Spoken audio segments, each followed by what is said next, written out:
As mentioned in the solicitation agenda on our website, the topic for our webinar today centers around large source energy recovery, the what, the why, and the how of this very important conversion and conservation process as businesses opt to generate their own electrical power.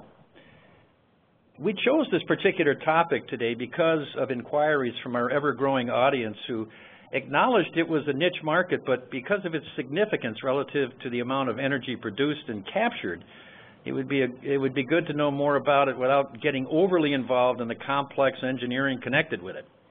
In other words, keep it relatively basic and simple. For this reason, then, we're going to explore the area of large-scale energy recovery, starting with those industries who are already engaged or at least contemplating engagement of their own power generation. We'll look at some of the drivers which make them choose to invest the large CapEx dollars involved.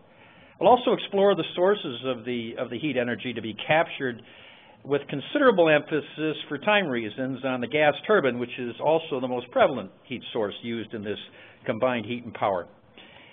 Examples, we'll also get into some examples of the heat transfer equipment used to capture this energy, also known as the HRSG, the heat recovery steam generator.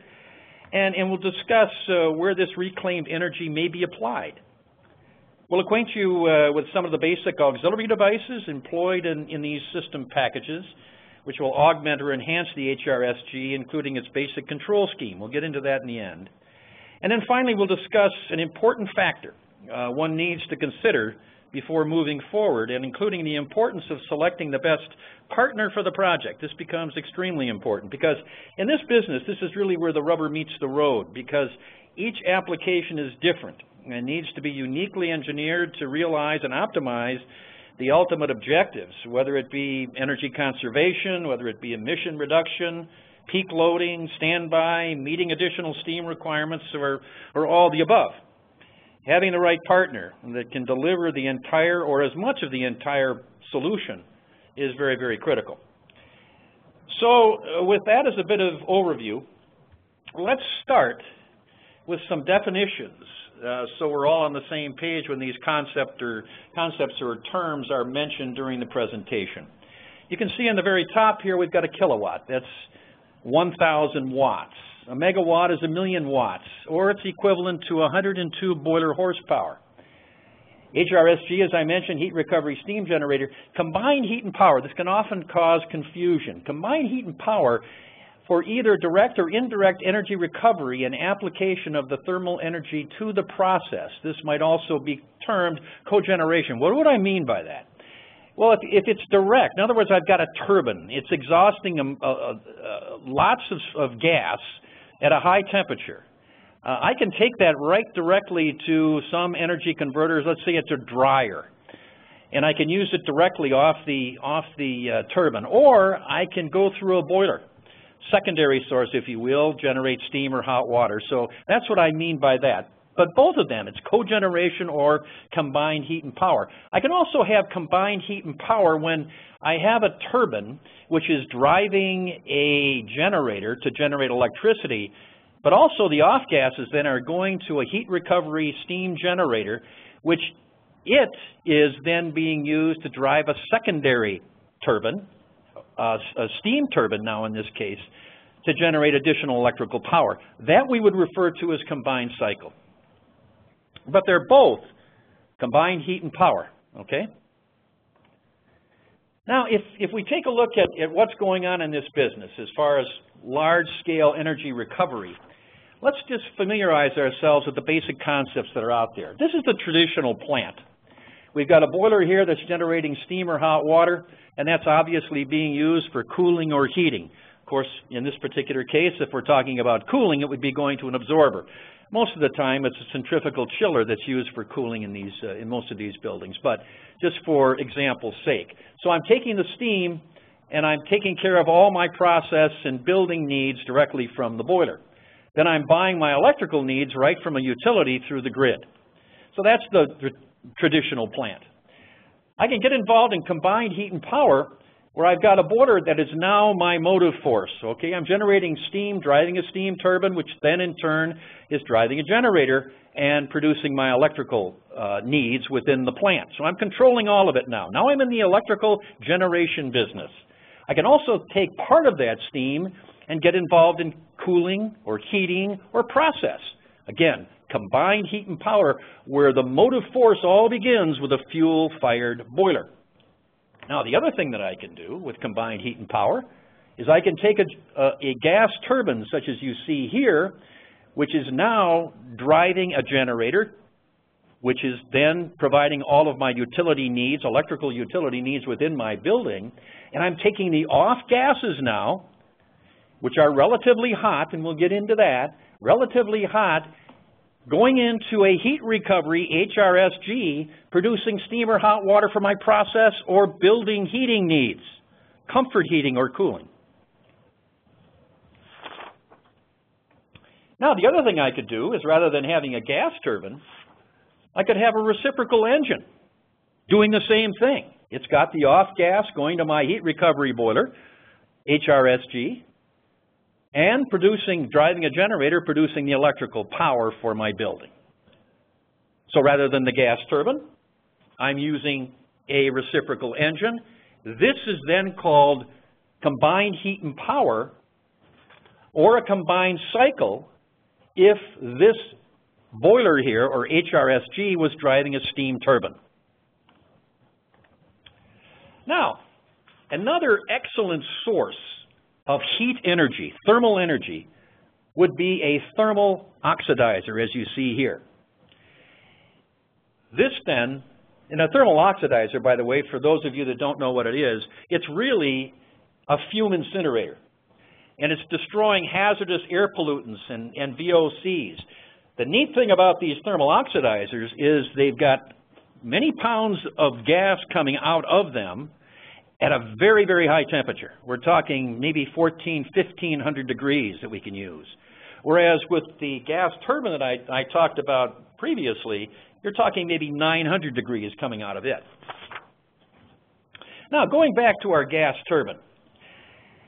The gas turbine has got basically 3 cycles that can be used within it. And by the way, as you can see on the screen too, the normal range in terms of capacity for these gas turbines is between 500 kilowatts and 250 megawatts. So they generate a lot of power, okay? A wide range with these gas turbines. As far as the cycles are concerned, the simple cycle that you see here, what I'm doing with my gas turbine is I'm driving a generator, and that's all I'm doing. The gas that's coming out of it at 900 degrees, the pounds of gas, is being wasted. That would be a simple cycle. I could then get into the next one here, which is simple cycle with heat recovery. Again, that's kind of what I mentioned before. Now I'm taking these pounds of gas coming off this gas turbine, relatively hot, about 900 degrees, and I'm taking it into some kind of an exchanger and taking those BTUs and applying it to some useful purpose. The other thing I could do, lastly here, is a simple cycle with HRSG, which is what we're really talking about today. Now I'm taking that thermal energy, putting it into a boiler, if you will, generating steam or hot water, and applying it to my building. So that's what these gas turbines will do. Now, as far as how they work, they take ambient air, they then compress it, heat it, and then allow it to expand.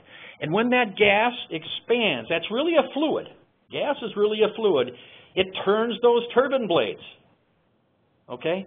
Now, very, very important that we don't condense in here, because those turbine blades will get attacked by that condensate. So you want to make sure, and that's the way this turbine is designed, so it will not condense within it, okay? Because that would cause some real problems within the turbine itself. Now, as far as the various types of industries that are using these gas turbines today, as I mentioned, you can see them on the screen. And I might say also that the reason that these companies are looking at this type of recovery, the combined heat and power, is for a number of reasons. We'll get into that in a second. But one of the main things is that when we buy power off the grid, these utilities try to do the best they possibly can, but at best we're losing 50% of that power by the time it gets to the user. Now, these users are large utility customers. So the amount of energy or amount of electrical power that they're buying is extensive. And of course, with a 50% loss, these utilities have to pick up that difference. So these demand rates and these charges that these companies are being charged is quite large. So if we take a look at what the drivers are as far as why are people even looking at combined heat and power, the main driver, of course, is cost reduction. Okay? The next thing is the electrical reliability. We all know what happened at the Super Bowl not long ago, right? When they had a huge power outage. And there was auxiliary power that was able to bring those lights back up to maybe only light half that facility. So something happened with that grid. I'm not even sure if it was ever really totally resolved. But that's what these companies are looking at. They've got critical loads. They've got processes that they can't afford to have a lapse. So reliability is another major driver. And they also they want to be able to supplement existing steam capacity. Maybe, as I show in this example here, maybe they do. They want to get away from the centrifugal chiller and put in an absorber for one reason or another. All right? Or there might be some other process that goes in and they need additional steam or hot water. So they might be looking at this turbine, or they might be looking at this thermal oxidizer as another source of energy to be able to meet that particular need. And then the other thing is the backup reliability. Their fuel-fired boiler, if that goes down, they're dead in the water. So now maybe they could take that turbine or they could take that thermal oxidizer and they could use it through a HRSG to be able to give them the backup they need should there be a problem with that fuel-fired boiler. So those are the main reasons. Now, let me kind of put things in perspective here. When we're talking about a 5 megawatt load, we've got a gas turbine that's generating about 150,000 pounds of gas per hour at 900 degrees, as I mentioned. Now, that pound of gas can be converted to about 25,000 pounds per hour of steam. Now, that's equivalent to 725 horsepower, as you can see here, 725 horsepower boiler. So we're talking about, some considerable energy here that can be recovered and used. If we look at this from a dollar and cent standpoint, a 725 horsepower boiler, 25,000 pounds per hour, if it operates 24/7, 8,760 hours per year at 55 cents per therm for natural gas, it's going to equal about almost $1.2 million a year in fuel expense. Now, if we take this and look at the average spend in an industrial facility, as far as its operating cost is concerned, a considerable amount of that operating spend is in fuel. And so that's why this is so important that we look at this particular strategy, combined heat and power, not just from the motive standpoint of what it can do, but also look at it from the standpoint of cost reduction and its impact on the environment as well. Because if we take a look from an environmental standpoint, there are 400,000 commercial industrial boilers out there. 60% of those are over 20 years old, and many of these are operating at 75% efficiency or less. We consume 33 quadrillion BTUs per year as a country. It's 25% of the world's energy. 21 million barrels of oil a day. We waste, based on this 75%, we waste about 400 million barrels a year. Now, the Gulf oil spill was 172 million gallons. This is 400 million barrels. And I think when we're talking oil, that's like 52 gallons per barrel. So, in other words, if we burn less because we're recouping all this energy, we pollute less. So conservation is key. So I think in this whole discussion today, it's not just about dollars and cents. It's not just about creating another motive force. It's about conserving energy because it's a finite resource that we're burning oil and gas, and then the pollution, the pollution or the effluent coming out of that stack. So with this as a little bit of background, let's now just spend the rest of our time today looking at some of the heat recovery equipment employed to recover the energy from a couple of sources, beginning with a 5 megawatt gas turbine. Now, what I'd like to do for this is create a scenario here. We've got a specification that's been developed. Now, we've got a facility engineer, we've got an environmental engineer, we've got an energy engineer in a company. They've aligned themselves with a mechanical engineer that's good with combined heat and power. They've decided they want to generate their own electricity. It's going to be a 5 megawatt generator. And they know that that's going to produce 25,000 pounds of steam an hour. Our specification is calling for high and low pressure steam because we've got, in this particular plant, we have some condensate that's being trapped a long, long way away from the powerhouse. And the best way to get it back to the powerhouse itself, to the deaerator or feed tank or whatever, is through a steam motive pump. So let's say we've specified Armstrong International steam motive pumps. We also have compressors out there. That needs some motive force. And we've got a hot water need. So we can generate hot water for CIP or domestic use, whatever it might be. So we're going to take that steam, low pressure, high pressure, whatever it is, go through a PRV, and generate hot water through a shell and tube heat exchanger.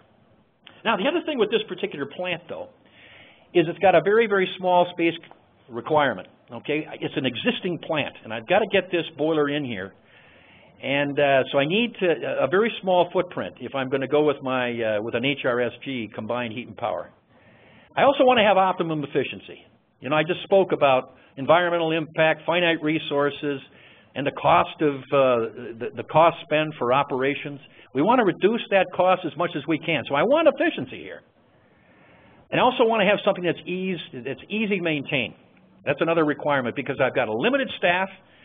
I've got staff, boiler operators, and facility people who are not that familiar with HRSGs. So I want to make sure that when we teach them and train them about how to maintain and how to operate, they understand how to be able to inspect and clean this unit and do it fairly easily. So that's my specification. What we've done here is the engineer has now looked at it. They've selected a partner, and a design engineer selects a slant water tube boiler for their heat recovery needs, the HRSG. Why? Because, well, as you can see here, it has an offset upper drum from the lower drum, diagonal, right? We've got isolated downcomers here, both in the front and in the rear. Now, it also has a high thermal efficiency, and that's one of the reasons why the engineer has selected this. The reason it has a high thermal efficiency is because of the rate of circulation in this particular design. It's got these isolated downcomers, so I've got an excellent pressure density differential between my upper drum and my lower drum. It's almost like the old coffee pots, the old percolators that were sized so that once that water was heated, it being less dense, it binds the riser tubes and begins to explode up here in the upper drum and release its energy, latent energy, if you will, forming steam, right, at the upper drum. This pressure density differential then, with these generous downcomers isolated, allows this boiler to circulate very, very rapidly. When I've got good circulation on the water side of those tubes, it allows me to extract more heat from the effluent, the hot effluent coming in. That will then, increase the overall conduction across the tube, and then give me good convective heat transfer within the tube itself.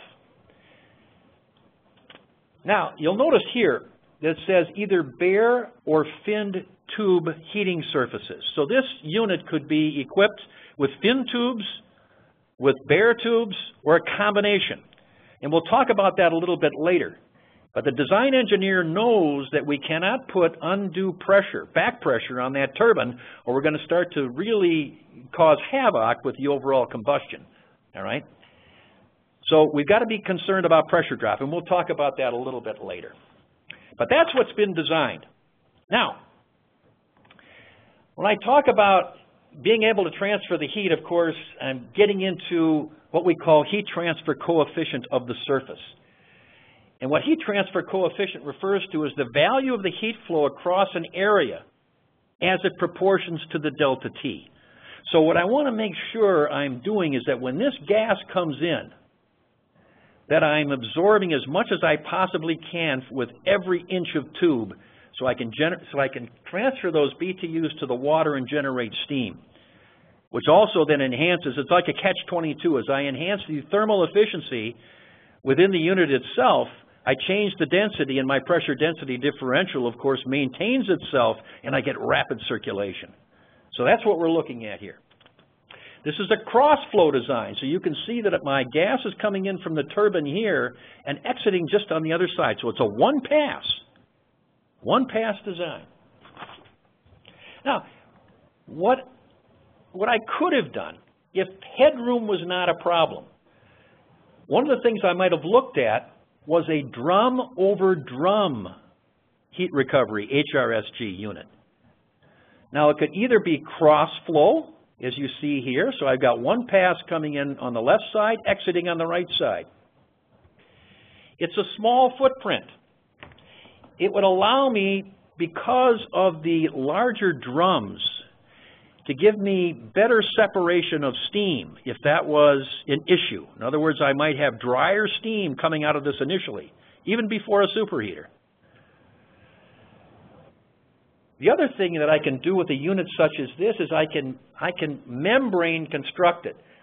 On this unit that you see here, I should say well, you can see right here with this cross-flow unit, the insulation around the convective area of my boiler is high temperature castable or refractory. Now that could be stainless steel lined as well, depending upon the application. With this boiler, I can also membrane it. So I get away from the castable. I get away from this inner casing, if you will. Another maintenance headache. So this could all be membraned. And I would just then have to insulate and lag it on the outside with my casing, and that would be it. And I'll show you that in a little bit. Now, the other thing that I can do with a design like this is I can go straight through. So rather than going cross-drum, as I do here with a cross-flow unit, I could go from front to back. In other words, this is my target end of my boiler. This is my entry point right here, as you see with the arrow. I come straight through here.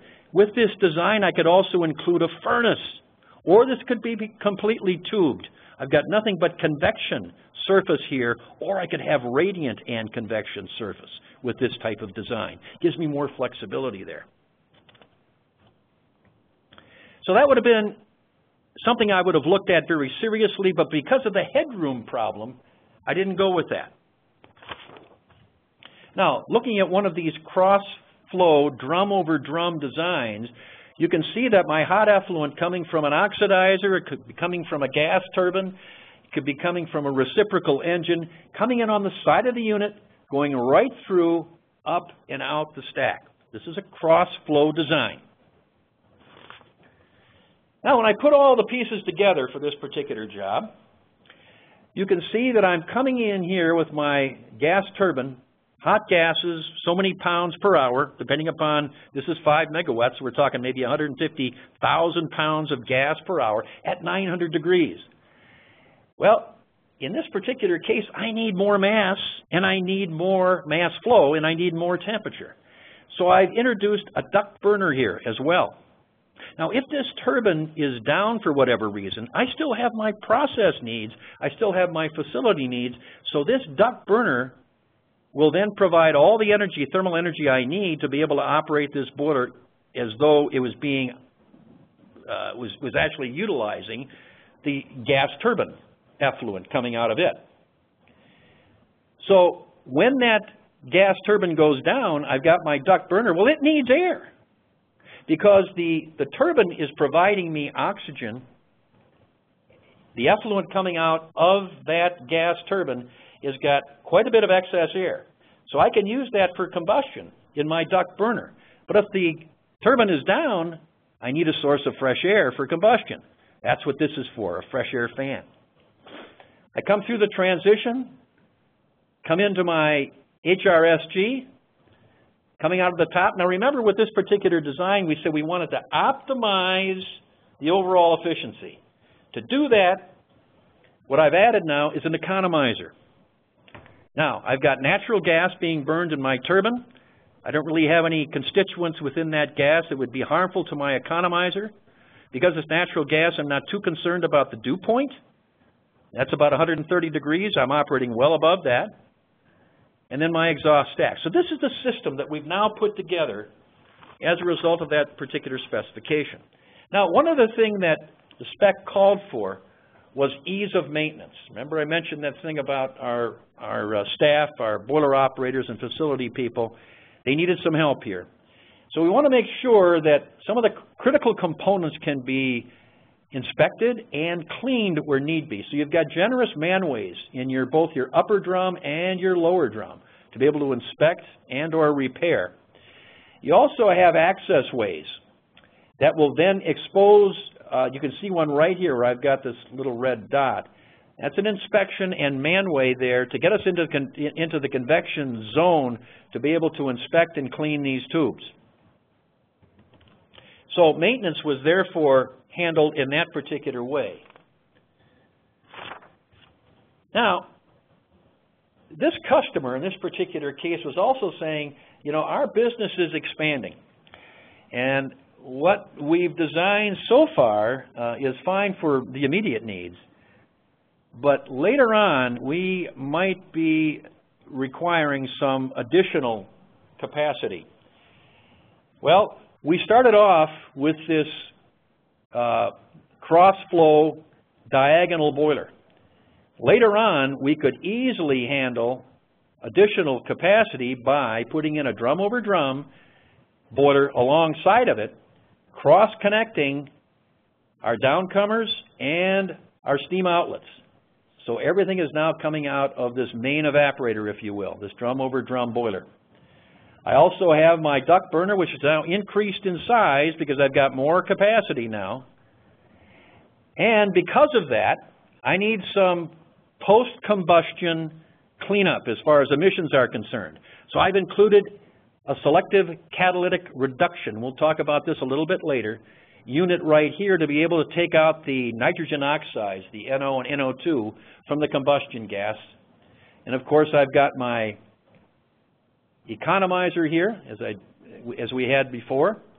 This now would probably have to increase in size again because I've got a larger load now, so I'm going to have more condensate, more feed water that's going to have to be mass flowing through that economizer, so it's going to have to be a bit bigger. But all I'm trying to show you here, though, is that all of these jobs, when you get into combined heat and power, are highly engineered.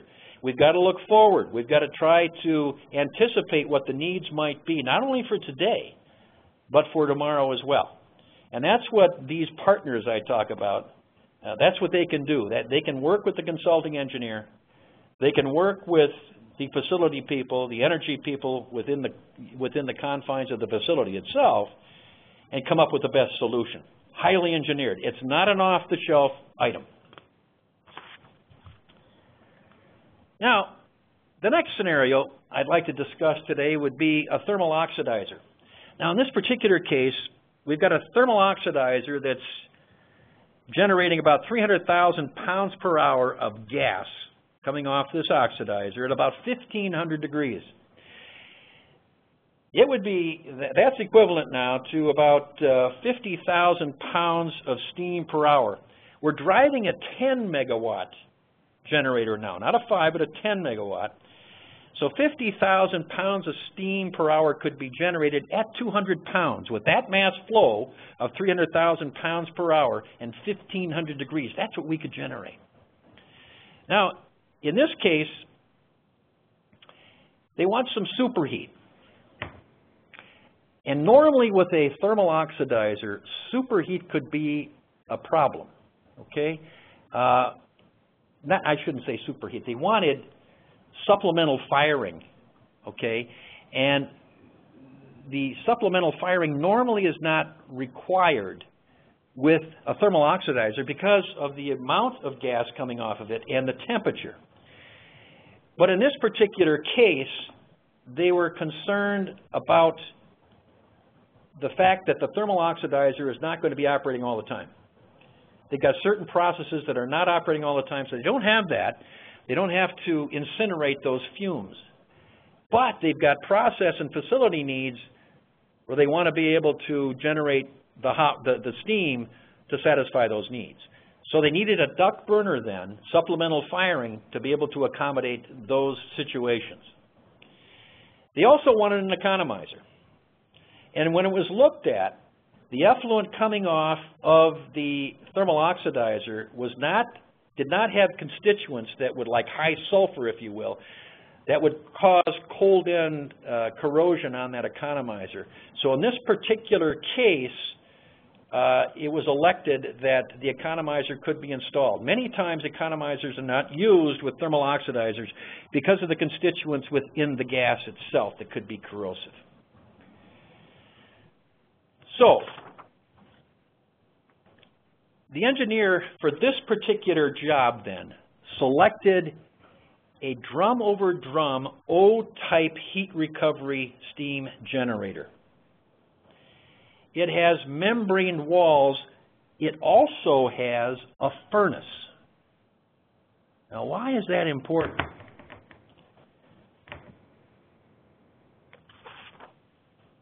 We come in here with our hot gas at 1,500 degrees.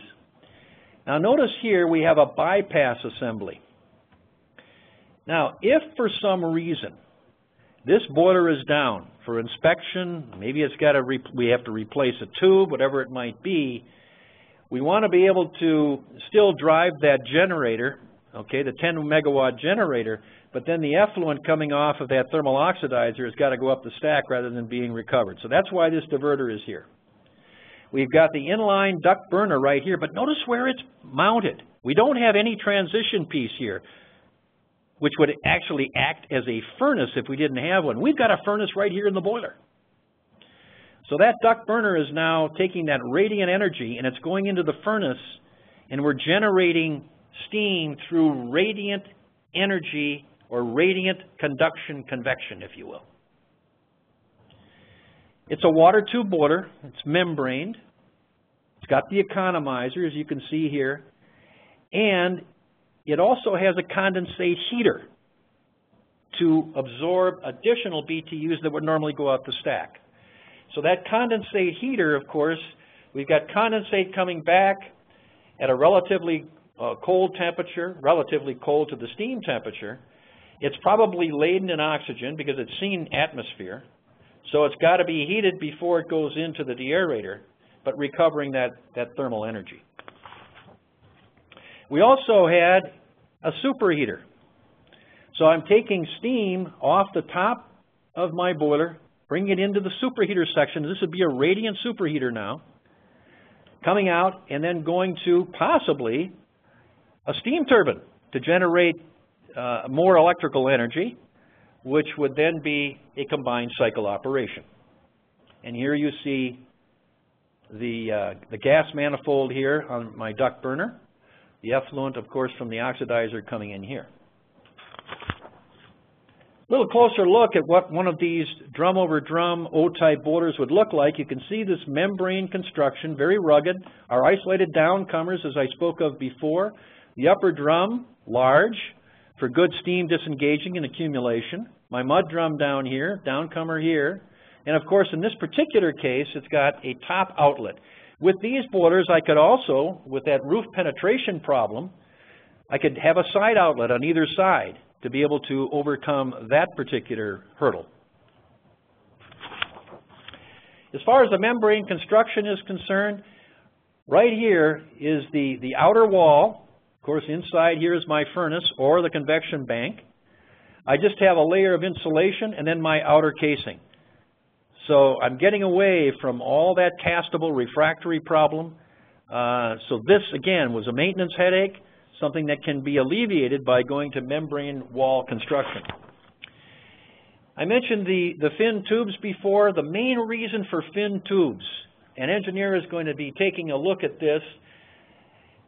Possibly it's a cost reduction method, okay? Because the more effective my convective and my radiant and convective heating surfaces are, the less tubing I have to put in that boiler. So I might want, if it's possible, I might want to go to a fin tube. Either the entire convection section could be finned, or it could be a combination of fin and plain tubes, because I can reduce the pressure drop going through the unit that would be imposing back pressure on my turbine. But the whole idea is to arrive at not only a high heat transfer coefficient, but a high Reynolds number. So what's the Reynolds number? Well, as you see here, it's the ratio between the viscous and inertial forces. The more inertial I can be, where I'm not laminar flow going across that tube, if I can break up that lamination of hot gas as it comes in contact with the tube surface itself, I can raise my Reynolds number. I can raise the heat transfer coefficient. That's what I'm looking for, and that's what these engineers look for, because they're concerned about cost. They're concerned about space. They're concerned about efficiency. What can I do to maximize the overall opportunity for my customer? Now, as far as the duct burner is concerned, let's just spend a little bit of time on that. Here you see the duct burner, which in some cases we need more mass flow, we need more temperature. I'm only coming out of my gas turbine, for instance, at 900 degrees. Well, I might want to elevate that temperature to more like 1400 degrees. So I can maximize the overall efficiency of this unit. Give me the pounds of steam per hour that I need at the pressure that I need. That's what the duct burner will do for me. Now, these duct burners come as a package. They made up either they're firing into a duct, as I showed you before, or mated directly to the burner itself or the boiler itself, if in fact it has a furnace. Now, they've got to be designed in such a way so as not to create, when the duct burner is not operating, I'm coming out of the gas turbine, I don't need any more than 900 degrees for this particular process, whatever it might be at that point. I can't have a large pressure drop across this duct burner that would impose a back pressure on my turbine. So they've got to have a lot of open area. But they also have to be designed in such a way to give me, when that duct burner is firing, that I get good mixing, I get good contact, so I can limit the amount of nitrogen oxides coming off of it, lower NOx, also get complete combustion without creating carbon monoxide or CO. So if you take a look closely at these duct burners, you have what they call stabilizer cooling, okay? These stabilizers are like a diffuser on a burner. So as that gas is coming in, it comes across these openings and it turbulates. As it turbulates, it picks up the gas coming out of these nozzles and gives us good mixing for complete combustion and no CO, or very, very low CO. And also we've got this excess air coming in, whether it be delivered by the fan or whether it be delivered by the gas turbine itself. We have this relatively cool gas coming in and air coming in, which is cooling these stabilizers as well. So it's doing two functions. It's helping us oxidize the fuel, and it's also cooling the main components of my duct burner, and also providing some cooling to the flame without quenching it to lower the NOx. That's how these are designed. So far we've been talking about, capacities, HRSGs in the 5 to 15 megawatt range. Let's now spend a little time looking at the bigger ones. In this particular case, I've got 120,000 pounds of steam per hour that I'm generating in this particular unit. This is a modular unit called Modular HRSG, as you can see. 120,000 pounds per hour at 800 degrees and 700 pounds. That's what I'm generating here. This is my high pressure generator. I also have a low pressure requirement, 20,000 pounds at 80 pounds. What we call that is optimizing the overall cycle efficiency, because I'm combining both my high pressure and low pressure into one complete package. It also has an integral deaerator, and a stainless steel condensate heater that you can't see here, but that's also included in the overall system. Now, if I take another look at this, here's another example, 190,000 pounds per hour at 750 degrees and 760 PSIG operating. So these are quite massive. You can see just the relevance here with a guy standing, these two fellows standing here, relative to the overall size. This has got an elevated drum to give us additional capacity and steam disengaging area for our process. Again, highly engineered. All these components are. Note the access ways here as well to allow the operators to get in and inspect the ducting and get into the boiler itself from here.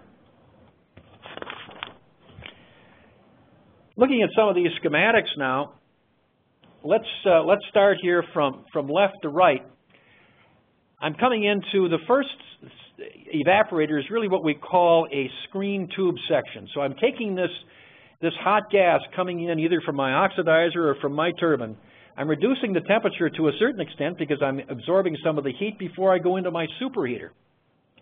I then pass through the superheater into my main evaporator, which also has the elevated drum. So it's one single pass coming through here. I then come into my Economizer section, and then, not shown here, I would be exiting out the stack. So that's a very simple once-through arrangement.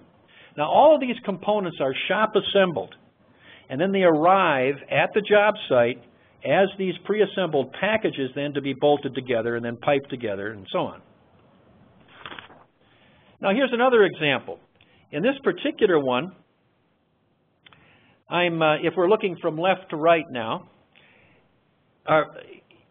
it's 250 pounds saturated with 525 degrees temperature, 124 degrees of superheat. I'm coming into, as I come in from my turbine, I come into the superheater section first. I then pass in through a screen tube section. Now, the reason I'm doing that is because as I get here, you can see what I'm calling the AIG, which is the ammonia injection unit. This is all working in conjunction with my selective catalytic reduction system. So in order for that to operate properly, I've got to be in the 500 to 750 degree area for this catalyst to work properly. So that's why I'm taking the temperature reductions in this particular area. I then come through here, I come into my main evaporator, which as you can see, I'm taking steam off the top going into my superheater, which was my first point of entry. And then coming through a combination economizer and condensate heater before I exit up and out the stack. Now notice right here, this particular system, again, highly engineered, has its own little lift crane for taking out the selective catalytic reduction modules, the catalysts, for either cleaning or replacement. Now, speaking of selective catalytic reduction, what that is, it's taking the effluent and treating it through or passing it through a catalyst. In this particular case, what I'm using is anhydrous ammonia. In other words, straight ammonia, which is being ejected into the catalyst along with the effluent of flue gas, reducing the nitrogen oxides of NO and NO2. I also have a dilution skid, and all this is bringing in some ambient air to mix with the mass flow of the gas to increase that mass flow and give me better contact with the SCR. Now our final schematic here, we've got a 300,000 pound per hour system with a duct burner. We're talking supplementary firing, 234 degrees of superheat in this particular one, selective catalytic reduction, and an economizer. So starting here from left to right, what you see right here is this combustion air fan or fan burner assembly right here that I spoke of earlier. I then come into the combination superheater and main evaporator section right here, superheater and main evaporator section. I then pass through the AIG and selective catalytic reduction portion, then into the second evaporator right here, then into the economizer, and then out the stack. So again, what I'm trying to show here is that all of these designs are unique and vary based on the job requirements and the heat source conditions. So how does one design such a system like this? Obviously, you can't build a beta unit and then test it in the field, right, empirically. So what the answer is, it's availing ourselves with the latest in fluid and thermodynamic tools. We have to simulate and demonstrate the result through advanced computer simulations, and then proving that outcome with mathematical formulas which reduce the complex partial differential equations to smaller linear equations, and then solving those with the use of standard matrix algebra. And what I'm talking about is computational fluid dynamics, as you see here. And also then proven through finite element analysis. So what I've got here is I'm coming in from the turbine exhaust and flowing through the transition ducting to the duct burner. That's what I'm simulating with this computational fluid dynamics.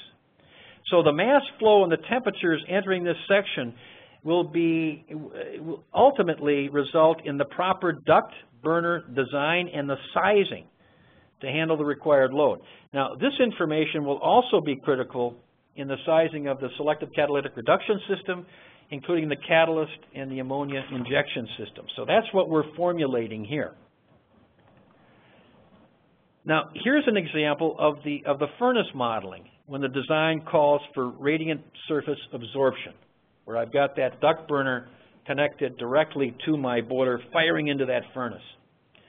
So what I'm concerned about here is I want to make sure I've got proper flame shape, I've got proper temperature, because I'm concerned about lowering the NOx as much as I possibly can before I go into the selective catalytic reduction unit to minimize the size of the SCR and limit the amount of cost associated with it. So the flame pattern, the temperatures, the amount of radiant heat transfer in that furnace become all important, and I can simulate that very accurately with computational fluid dynamics. So after looking at the heat exchange, the last component we want to address today is how do we control all of this? Well, if we look at a typical combined cycle application for, let's say, a 30 megawatt generator with supplementary firing, this is the control system that we would probably recommend if we were doing it. First of all, you have to have a burner management system, which essentially is controlling the duct burner, just like it would in a standard fuel-fired boiler. We also have to have a combustion control system that's not only going to be involved in combustion control elements, but also monitoring. So in this particular case, for this job, we've got 3-element feed water control, which is level, steam flow, and feed water flow. We've got variable frequency drives on the feed water pumps because in this particular application, there are times where it's the duct burner that's furnishing all of the energy for my HRSG. And therefore, the evaporation rate in that steam drum is going to be varying. And I've got to, therefore, vary the amount of effluent coming from my feed water pumps to match the evaporation rate. I also have a stack damper position. I got to know if that stack damper is open or closed. I'm trying to mitigate parasitic losses when the unit is not firing. I also have a diverter operation. This is all part of my combustion control. Is that diverter open or closed? In other words, is the boiler down and I'm going to divert that energy? Or is it open and I will allow that energy then to go into my HRSG. I'm going to be monitoring superheat. I'm going to be also monitoring my selective catalytic reduction system, my Economizer, my condensate heater, the pressure and temperatures, all of these things. The NOx and the CO readings can all be monitored. As far as the overall control, then, I've got these combustion control system and my burner management system working in lockstep together. The combustion control system is now talking directly to my turbine. The turbine is online. I've got to go through a pre-purge. Combustion control system will monitor that. The gas turbine is then enabled. We fire off. That's my burner. Then I've got my diverter. Is it closed or open? In this particular case, I want it open. That's what my combustion control system will do. All PLC based today. Then my burner management system is going to look at the control and safety limits that tie in now to my duct burner. I want to also make sure that I've got turbine gas flowing. That's the oxygen for my duct burner. I want to make sure that my duct burner is enabled for the second purge.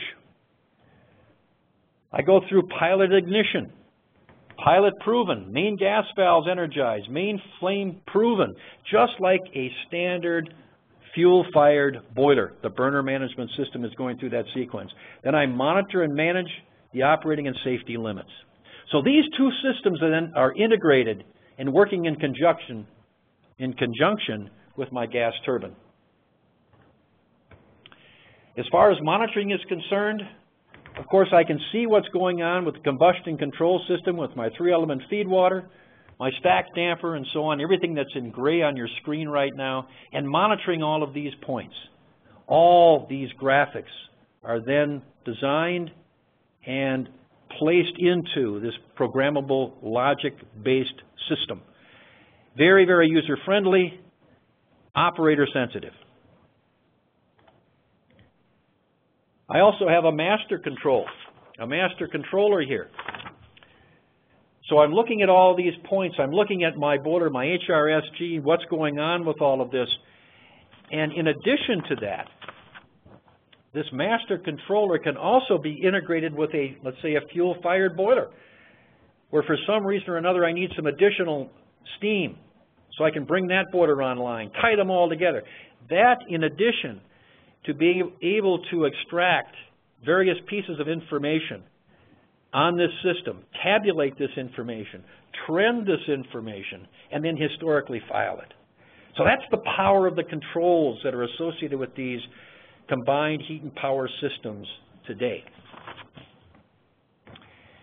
So there you have it, a basic review of the large-scale energy recovery, which when generating your own electrical power through a turbine, exhaust, or having a heat source which produces a lot of recoverable thermal energy to be converted into steam or other uses, installing the right HRSG system can make sound economic sense. Because, you know, when you consider it, many large capacity process industries today, it's not a matter of whether fuel will be purchased or not. It's strictly how much. In other words, there is a certain amount of that energy which you could say is at risk. We can continue to buy and waste part of it, or we can invest capital dollars to save the energy at risk and return the savings to the business as incremental wealth. Now, these large heat recovery projects are not cheap. They can run millions of dollars. But in these businesses, the energy isn't cheap either, as I showed you. And it's an ongoing expense, which, if reduced, can spend considerable cash year after year while returning the company's targeted yield in after-tax dollars. Now, it's all a matter of deciding if the potential is there and then applying the proper financial metrics to justify the financial decision. And there's help out there for that. Going through this analysis of internal rate of return, net asset values, and so on is not easy. Accountants spend a lot of years trying to really understand this and work this out properly. But there's software out there today to help you with this, help you make a good economic decision for your business.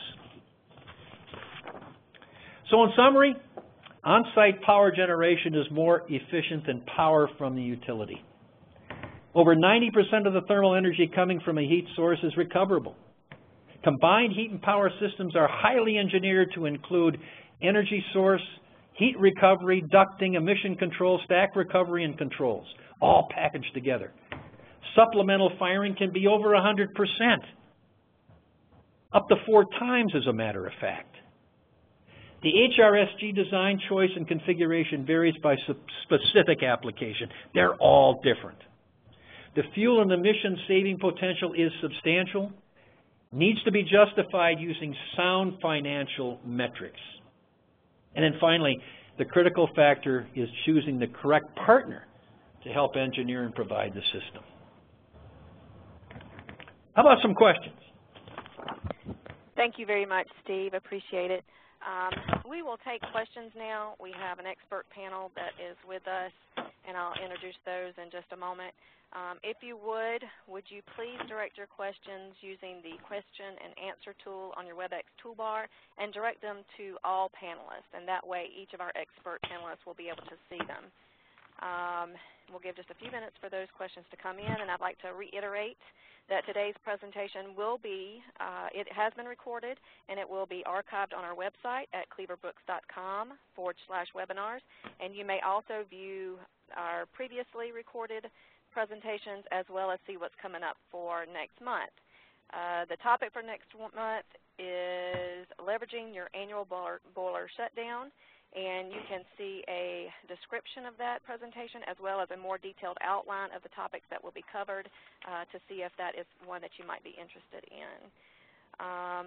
For those of you who have already indicated that you wish to receive a certificate of attendance, we have that recorded on your registration, and we will get you a certificate emailed to you within 5 days.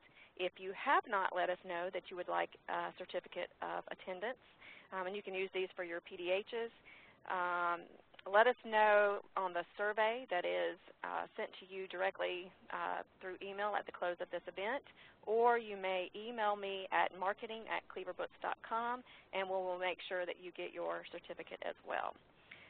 The surveys, speaking of which, are very important to us, so if you would, give us your feedback. Let us know how we're doing, what you like, what you don't like, what additional topics that you would like us to add to our program. In the past, we've taken that into consideration and have been able to get you the topics, in most cases, that you want to hear about. And with that, I will introduce our expert panel. Joining Steve Connor to help answer your questions is Greg Kaup. Greg is Sales Manager for ERI at Cleaver-Brooks and has experience in heat recovery applications for gas turbine exhaust, waste heat sources, and incinerators and thermal oxidizers. Greg holds a bachelor's degree in mechanical engineering from the University of Nebraska-Lincoln. Also, we have Rick Forenza, who some of you may already be familiar with. He's joined us in the past. He is from our burner division and will help answer questions if needed. And with that, we have some questions that have come in, and I will try to get to as many as possible. Steve, can you recommend a software package to do the cost payback? Is there one that you're more familiar with? Well, there's a couple of them out there. Cleaver-Brooks has one. We call it Boost, B-O-O-S-T. And as a matter of fact, if you would go out on our website, there is information out there on the Boost program. Or you could talk with any one of our representatives in the area, and they could tell you about Boost. But what it does is it takes all the information that one needs to be able to compile a good cost justification. Let's say that we're looking for internal rate of return or net present value, whatever it might be. Because the company is concerned about cash, but they're also concerned about their hurdle rate. In other words, if they can't invest in something that's going to give them at least 10% return, they're not going to bother. But it's also got to spend cash, and that's what this stuff will do for you. You put garbage in, you'll get garbage out.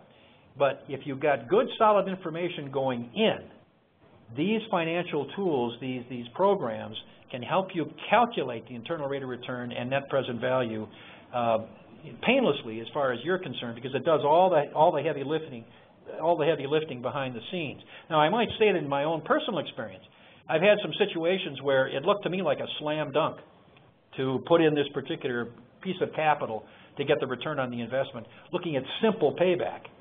Well, when it went into the after-tax payback, internal rate of return, it was probably the worst thing the customer could have done.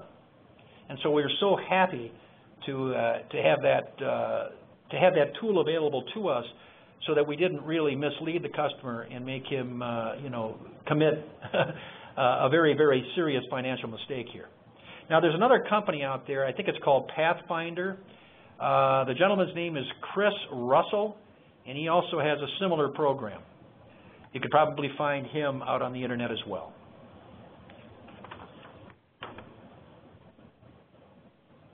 Okay, thank you, Steve. Next question, have you seen issues with steel liners failing and allowing insulation to foul the heat exchange surface, or SCR? And along with that, what cleaning methods do you recommend for ensuring all material is removed? Greg, why don't you handle that one? Yeah, and that can happen from time to time, as where you have overheating on a stainless steel liner, and eventually the liner gets deteriorates to a point where you expose insulation. And what happens when you expose the insulation is it separates from the surface where it's at and finds itself downstream in the fin tubes, as well as the SCR catalyst, where that acts as kind of a filter.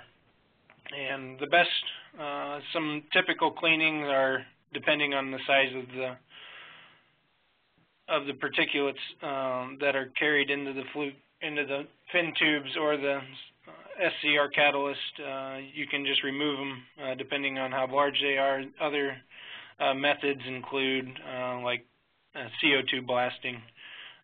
Essentially use CO2, compressed CO2 to freeze it away and then blow it off of the surfaces. On the catalyst section, it becomes a little more involved, where it's a matter of vacuuming, if you would, the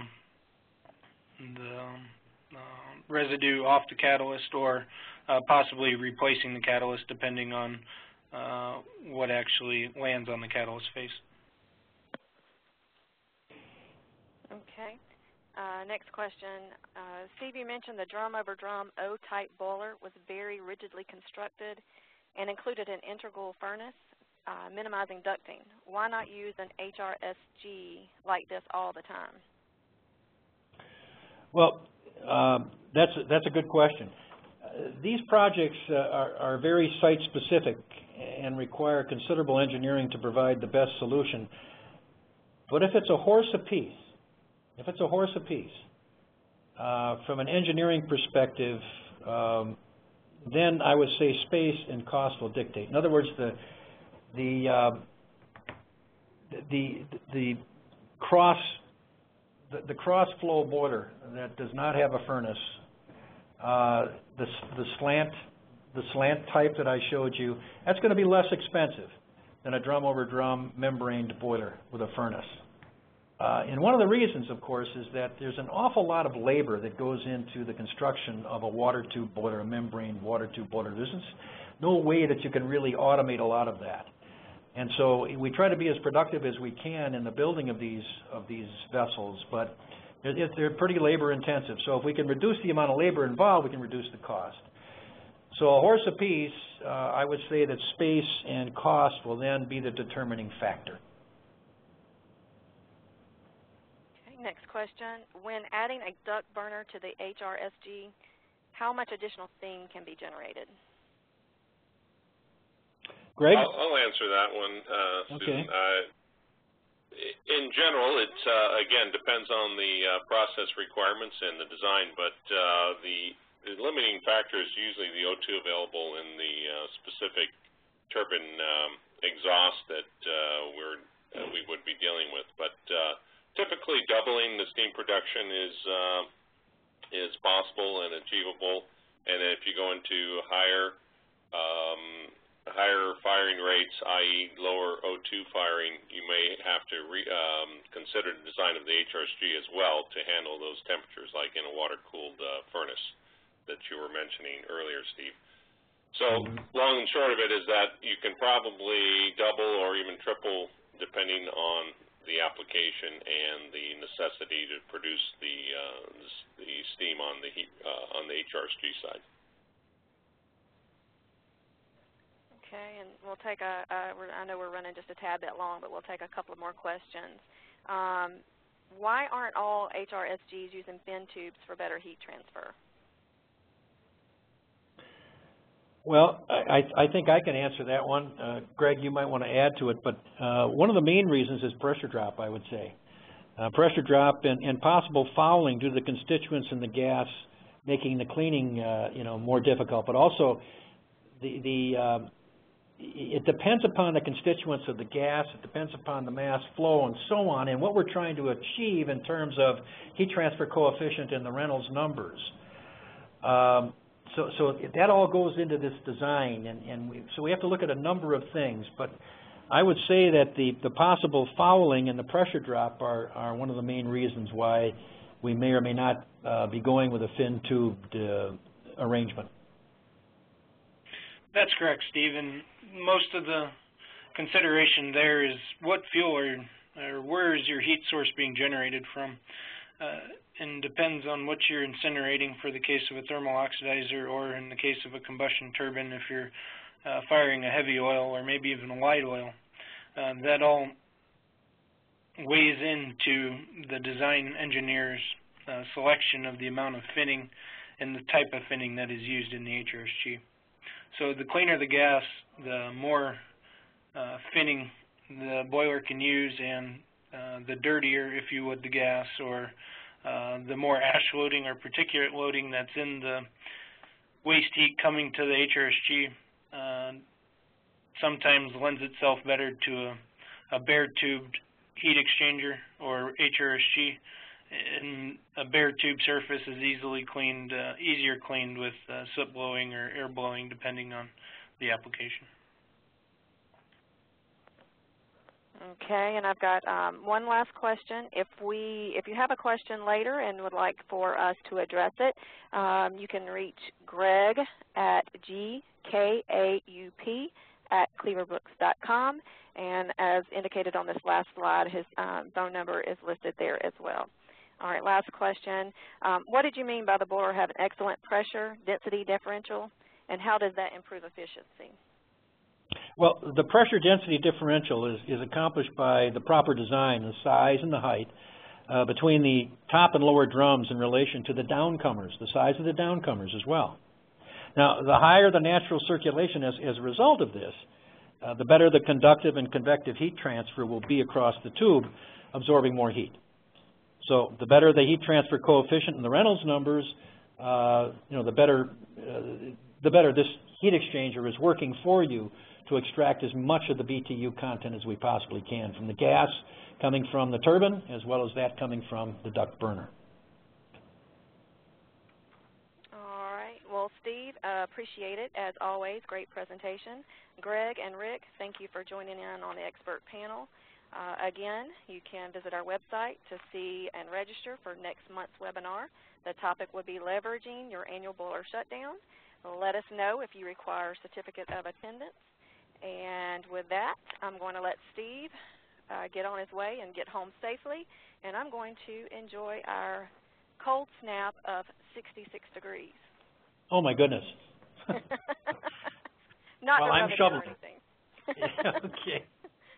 All right. Hope everyone has a great afternoon, and let us know on the survey how we're doing.